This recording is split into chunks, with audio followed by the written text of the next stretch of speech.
Hey guys, in this video I'm going to show you how to transfer Gmail to Proton Mail. If you find this video helpful, please consider to like this video and subscribe to my channel. In saying that, let's just jump straight into the video.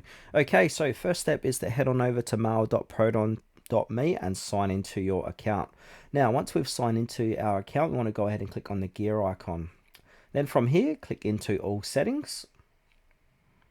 Now from here, we need to go ahead and import our Gmail. So to do that, let's go ahead and look on the left hand side and look for the import via easy switch. So it's on the left hand side. So go ahead and click onto that. Now from here, it should take you to the page saying import via easy switch. Set up forwarding so you can forward incoming mail from another account to your secure Proton mail. Or we could do a one-time import, so bring your messages, contacts, and calendars to Proton. So now from here, go ahead and click on import from Google. So it's got to import from our Google account. Now, what would you like to import? So we can select emails, contacts, or calendars. But if you just want to do emails, select emails. Then go ahead and click on start import. Now, next you need to sign into your Google account and grant Proton access to your data.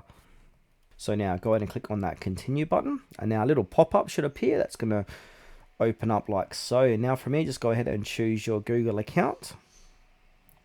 So sign into Proton. Google will allow Proton to access all this information. Click continue.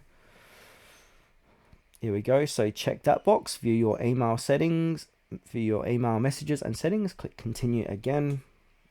Now it's going to gather your data, and then it should say your data is ready to import from your account to your Proton account. Just confirm your selection and we'll do the rest.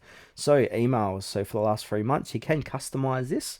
So click on customize. We can do last month only, last 12, or import all messages. I'm just going to do last month only for this demonstration. And manage categories, we can move to inbox or archive if you like. And manage labels, you can go ahead and manage your labels inside of here. Now from here, go ahead and click on to save and then click start import. So what's going to happen now, Proton's going to import all your Gmail over to Proton mail service. So you'll get a little notification like this. So import in progress. So importing your data from tutorials to tutorials.proton.me. So we'll email you once the import is complete. You can close this tab or browser in the meantime. So depending how much emails you got, it shouldn't take too long. But if you got a whole heap, it could take, I don't know, up to about 5-10 minutes, half hour possibly. So yeah, that's how to transfer Gmail to Proton Mail.